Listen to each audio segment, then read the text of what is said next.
Hello learners, welcome back to my channel. I hope you all are well. अपनी accounting standard की series को continue करते हुए आज हम पोस्ट अकाउंटिंग स्टैंडर्ड 10 डिस्कस करेंगे। पोस्ट अकाउंटिंग स्टैंडर्ड 10 डील करता है डायरेक्ट एक्सपेंसेस से। ये हमें प्रिंसिपल्स और मेथड्स बताता है of determining the direct expense. पहले हम समझ लेते हैं डायरेक्ट एक्सपेंस क्या होता है। Direct expenses are all those expenses which are directly identifiable in one unit of the finished product। जो डायरेक्टली आइडेंटिफिएबल हैं एक फिनिश प्रोडक्ट पर या कॉस्ट ऑब्जेक्ट पर, उसे हम डायरेक्ट एक्सपेंस कहते हैं। और जो डायरेक्टली आइडेंटिफिएबल नहीं है वो इनडायरेक्ट एक्सपेंस कहलाते हैं, या फिर हम कह सकते हैं ओवरहेड। राइट, इसी तरीके से ये हमें This standard deals with the principles and methods of classification, measurement, and assignment of direct expenses for determination of the cost of product or service and the presentation and disclosure in post statements. Objective similar है other standards की तरह। This standard is to bring uniformity and consistency in the principles and methods of determining the direct expenses with reasonable accuracy। अभी तक आपने बहुत सारे standard पढ़ लिए हैं तो समझ आ गया होगा यूनिफॉर्मिटी और कंसिस्टेंसी में क्या डिफरेंस है। You can write in comment box and tell me what's the difference between uniformity and consistency. Scope apply होता है, apply to post statements which require classification, measurement, assignment, presentation and disclosure of direct expenses including those requiring attestation. अब हम definition समझ लेते हैं। Mostly definitions हम already study कर चुके हैं प्रीवियस स्टैंडर्ड्स में। जो इस स्टैंडर्ड से रिलेटेड है उसको हम यहाँ पे समझ लेते हैं। Direct expenses, expenses relating to manufacture of a product और rendering a service which can be identified और linked with the cost object other than direct material cost and direct employ cost. For example, direct expenses are royalties charged on production, job charges, hire charges for use of specific equipment for a specific job, cost of special designs or drawings for a job, software services specifically required for a job, traveling expenses for a specific job। right?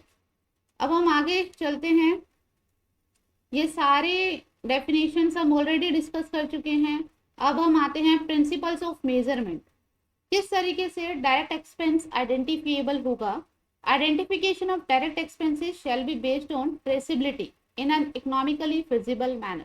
Directly traceable है या नहीं direct expense किसी cost object या फिर cost of a product और service पर।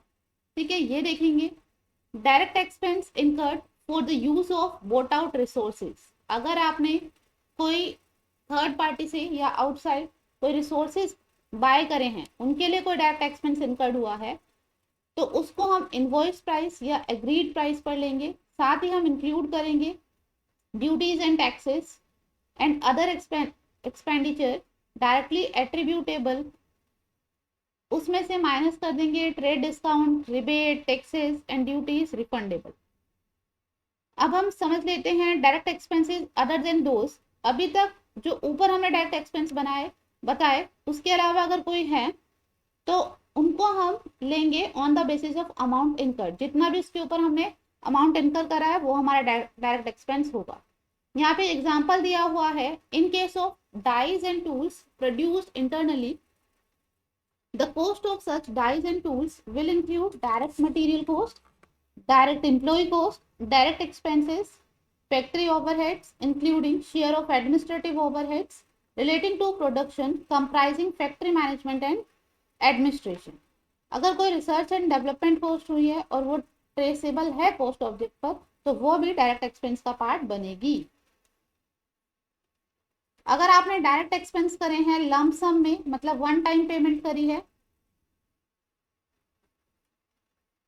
Lump सम payment करी है मतलब आपने एक्सपेंस तो पहले ही कर दिए हैं, ठीक है, वन टाइम पेमेंट करके, लेकिन उसका फायदा आपको आने वाले नेक्स्ट कुछ सालों में मिलेगा। तो उसको आप क्या करोगे, अमोर्टाइज करोगे। किस बेसिस पर, जितना उससे आने वाले सालों में आउटपुट निकलेगा, या फिर आप कर सकते हो जितना उससे बेनिफिट मिलेगा। ठीक है, अगला थर्ड पॉइंट है इसका, अगर if an item of direct expenses does not meet the test of materiality it can be treated as part of overhead. अगर कोई direct expense test of material में पास नहीं होता, मटेरियल मतलब हम यहाँ पे इंपॉर्टेंस की बात कर रहे हैं, तो वो हमारा ओवरहेड या फिर इनडायरेक्ट कॉस्ट कह सकते हैं, उसका पार्ट होगा। फाइनेंस कॉस्ट अगर सेल्फ जनरेटेड रिसोर्सेज के लिए इनकर हुई है तो वो डायरेक्ट एक्सपेंस का पार्ट नहीं बनेगी। इसी तरीके से अगर कोई इम्प्यूटेड कॉस्ट इनकर हुई है डायरेक्ट एक्सपेंस के लिए तो वो भी हमारे इस स्टैंडर्ड का पार्ट नहीं बनेगा। ठीक है, in case of goods produced for captive consumption, अगर इन हाउस कंजम्पशन के लिए गुड्स प्रोड्यूस होती हैं तो treatment of imputed cost accounting standard 4 के अकॉर्डिंग होगा। जहां पर direct expenses are accounted at standard cost, अगर आप डायरेक्ट एक्सपेंस को स्टैंडर्ड कॉस्ट पर ले रहे हो और कोई वेरिएंस आता है नॉर्मल रीजन की वजह से तो वो डायरेक्ट एक्सपेंस का पार्ट बनेगा। इसी तरीके से अगर एबनॉर्मल रीजन की वजह से हुआ है कोई वेरिएंस तो वो हमारा डायरेक्ट एक्सपेंस का पार्ट नहीं बनता है। ये हमारा प्रीवियस स्टैंडर्ड जो हमने अभी तक पढ़े उनकी तरह ही है। इसी तरीके से अगर कोई सब्सिडी ग्रांट इंसेंटिव मिलता है डायरेक्ट एक्सपेंस के रिलेशन में तो उससे हम डायरेक्ट एक्सपेंसेस को रिड्यूस कर देंगे। अगर कोई एबनॉर्मल पोर्शन है जो कि मटेरियल और क्वांटिफिएबल है तो वो हमारा डायरेक्ट एक्सपेंस का पार्ट नहीं बनेगा। ठीक है, हम ऑलरेडी बना चुके हैं अभी तक सारे स्टैंडर्ड में, नॉर्मल कॉस्ट हमारे उस कॉस्ट का पार्ट होती है और एबनॉर्मल कॉस्ट नहीं होती है।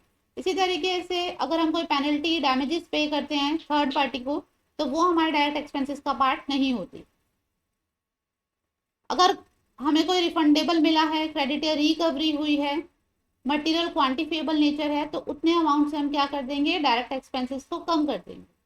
ठीक है, अगर कोई चेंज की रिक्वायरमेंट है पोस्ट अकाउंटिंग प्रिंसिपल या मेथड में तो वो तभी होगा अगर ऐसा लॉ कहता है, कानून की मंजूरी मिल रही है उसको लेकर, या फिर पोस्ट अकाउंटिंग स्टैंडर्ड के compliance with the requirement of a post accounting standard, या फिर ऐसा चेंज करने से आपकी प्रेजेंटेशन और डिस्क्लोजर ज्यादा अप्रोप्रिएट हो जाते हैं, तभी करेंगे। अब हम समझ लेते हैं असाइनमेंट ऑफ पोस्ट, किस तरीके से आप डायरेक्ट एक्सपेंसेस को असाइन करोगे पोस्ट ऑब्जेक्ट पर, अगर वो डायरेक्टली ट्रेसेबल हैं तभी आप असाइन करोगे। ठीक है, प्रेजेंटेशन पोस्ट स्टेटमेंट में प्रेजेंट करने के लिए आप हर एक डायरेक्ट एक्सपेंस का अलग से कॉस्ट हेड बनाओगे। ठीक है, फॉर एग्जांपल सब कॉन्ट्रैक्ट चार्जेस और रॉयल्टी ऑन प्रोडक्शन। अब हम समझते हैं डिस्क्लोजर। डिस्क्लोजर भी अदर स्टैंडर्ड्स की तरह सिमिलर है। किस बेसिस पर आपने डायरेक्ट एक्सपेंसेस को कॉस्ट ऑब्जेक्ट पर असाइन करा है वो आपको डिस्क्लोज करना है। डायरेक्ट एक्सपेंसेस कितनी क्वांटिटी पर हुआ है, किस रेट से हुआ है। इसी तरीके से अगर डायरेक्ट एक्सपेंस को आपने स्टैंडर्ड कॉस्ट पर लिया है तो कोई प्राइस है, यूसेज वेरिएंस है, वो डिस्क्लोज करना होगा। डायरेक्ट एक्सपेंस किसी थर्ड पार्टी को पेड हैं या पेबल हैं वो डिस्क्लोज करो। डायरेक्ट एक्सपेंस अगर फॉरेन एक्सचेंज, फॉरेन करेंसी में इनकर हुए हैं उनको दिखाना है। कोई सब्सिडी ग्रांट इंसेंटिव मिलता है गवर्नमेंट अथॉरिटी से या थर्ड पार्टी से तो उस पॉइंट को आपको डिस्क्लोज करना है। इसी तरीके से क्रेडिट रिकवरी हुई है या नॉर्मल कॉस्ट इनकर हुई है, पेनल्टी या डैमेजेस पे किए गए हैं, उन्हें डिस्क्लोज करना है। इसी तरीके से आपको वो सारी चीजें यहाँ पे डिस्क्लोज करनी है जो भी मटेरियल है, इंपॉर्टेंट है, सिग्निफिकेंट है और क्वांटिफिएबल है, जिसको आप क्वांटिटी की टर्म्स में, मॉनेटरी टर्म्स में निकाल सकते हो। ठीक है, डिस्क्लोजर आप या तो पोस्ट स्टेटमेंट में कर सकते हो या फुट नोट या फिर सेपरेट शेड्यूल के तौर पर। अब एक और पॉइंट है कि अगर पोस्ट अकाउंटिंग प्रिंसिपल या मेथड में कोई चेंज हुआ है डायरेक्ट एक्सपेंसेस मेजर करने के लिए during the period covered by the post statement और उसका मटेरियल इंपैक्ट पड़ता है डायरेक्ट एक्सपेंस कैलकुलेट करने में तो वो पॉइंट, वो प्रिंसिपल्स और मेथड्स आपको डिस्क्लोज करने होंगे। ठीक है, ये मोस्टली इसमें सारे पॉइंट्स हमारे प्रीवियस स्टैंडर्ड्स की तरह जो हमने पढ़े हैं सिमिलर ही हैं, बस आपको जो मेन स्टैंडर्ड है उसके अकॉर्डिंग उनको मॉडिफाई कर देना।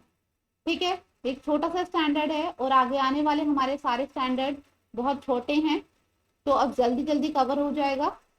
राइट, आई होप आपको स्टैंडर्ड अच्छे से समझ आया होगा। Thank you, take care, bye bye.